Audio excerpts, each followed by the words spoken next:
Salut à tous, mon bureau Linux. Donc déjà, merci aux 2000 abonnés qui se sont inscrits sur la chaîne. J'ai prévu de faire une vidéo à ce sujet. Aujourd'hui, on va voir une application qui permet de faire des enregistrements, on va dire, de son écran, qui s'appelle Caster, qui permet de partager facilement, on va dire, ses meilleurs moments. Donc dans l'application, vous avez une fenêtre pour voir vos vidéos, avoir différentes informations sur la taille, le nom, le nombre de FPS. Vous avez aussi une vignette qui accompagne chaque enregistrement. Vous avez un petit éditeur vidéo. Tous vos paramètres sont sauvegardés dans des fichiers JSON. L'application, elle est open source et elle est aussi multiplateforme. Pour l'instant, pour macOS, c'est pas encore supporté et l'application est simple et facile à utiliser. Donc, si vous avez des suggestions, vous pouvez toujours les mettre sur la page GitHub du projet. Comme d'habitude, tous les liens seront dans le descriptif de la vidéo. Donc, la dernière version, c'est la version 1.4.0 qui est sortie en février de cette année, donc la 12e release. Et c'est une application qui a commencé depuis 2020, donc en pleine période de Covid. Donc, application Caster qui est maintenant disponible dans le dépôt de la PC Linux OS. Donc, voilà à quoi correspond cette application. Donc, je l'ai lancée. Donc, vous avez le timer. Et ici, vous allez retrouver donc les différentes vidéos que vous avez déjà faites. Ici, on a une vidéo qui est en 30 fps et de l'autre côté, une vidéo enregistrée à 60 fps. Et puis, la taille, la date, etc. Les différentes informations sur le poids de la vidéo. Et lorsqu'on va, donc, vous avez aussi une partie recherche, hein. Et si je clique sur une vidéo, donc soit on va l'éditer, hein. Donc ici, ce petit éditeur vidéo qui est intégré, on va dire, à l'application. Si je clique ici, j'ai la possibilité de directement supprimer, on va dire, cette vidéo. Et on va maintenant passer dans la partie, donc on était dans vidéo, on va passer dans la partie settings, donc paramètres. Donc vous allez remarquer, donc l'application, pour l'instant, elle est en anglais. Donc on est dans les paramètres, on va dire, généraux. Donc par défaut, il y a la première case qui est cochée. J'ai coché celle-ci permettant aussi de, lorsque je supprime une vidéo, qu'elle soit supprimée du disque dur. Et puis dans les paramètres vidéo, alors par défaut, on est sur du 60 fps.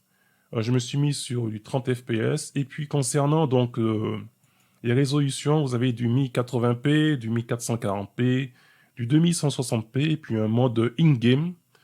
Et pour le format par défaut, c'est du MP4, sinon vous avez du MKV.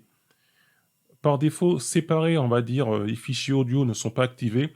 Et moi, j'ai préféré, on va dire, donc cocher cette case pour que ce soit séparé. L'audio, par exemple, si on va faire un petit test avec un jeu et le son en provenance du micro.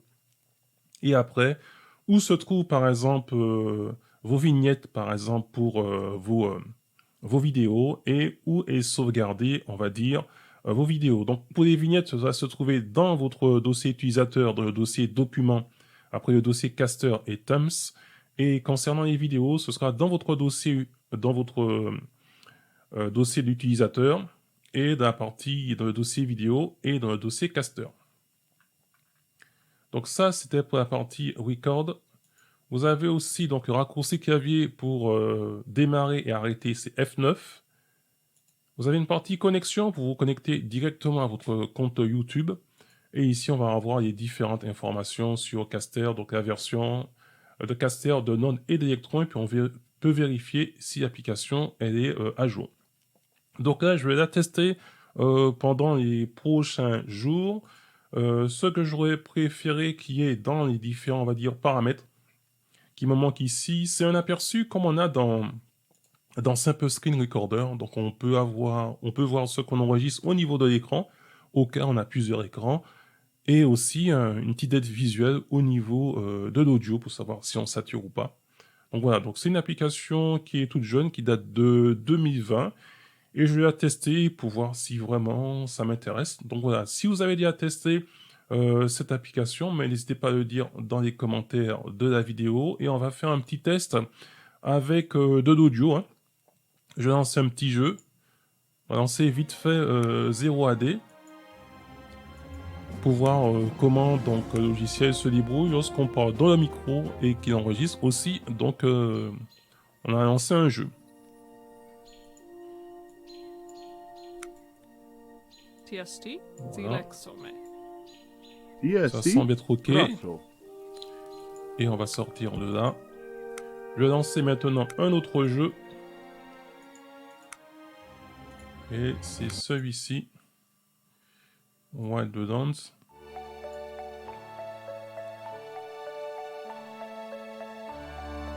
Un joueur, une nouvelle partie.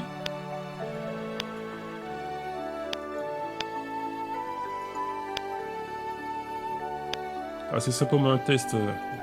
Donc c'est ça qui me manque par exemple dans Simple Screen Recorder, puisque dans Simple Screen Recorder, par défaut, on va dire, nativement, c'est pas possible d'enregistrer le son du micro plus le son d'un jeu. Faut un peu bidouiller, mais c'est ça qui me manque dans Simple Screen Recorder, d'avoir la possibilité d'enregistrer le son du micro et le son d'un jeu. Donc pour l'instant, je fais le petit test, j'ai plus besoin. Donc voilà, donc j'ai simplement terminé ce test de l'application qui s'appelle Caster, hein. Donc voilà, qui permet donc de faire des enregistrements vidéo. Dans l'application, vous pouvez gérer, on va dire, tout ce qui est, on va dire, vos enregistrements, puisqu'on a une partie, lorsqu'on clique ici, on peut faire une petite découpe, c'est un petit éditeur vidéo. De l'autre partie, ça va vous montrer directement le dossier dans lequel se trouvent vos vidéos. Et puis pour la troisième partie, qui permet, si vous avez lié à votre compte YouTube, de souvent partager directement ces vidéos. Et bien sur ce ne serait pas plus long. Je vous dis à très bientôt pour une prochaine vidéo. Et en attendant, gardez la forme et la santé. Bye bye.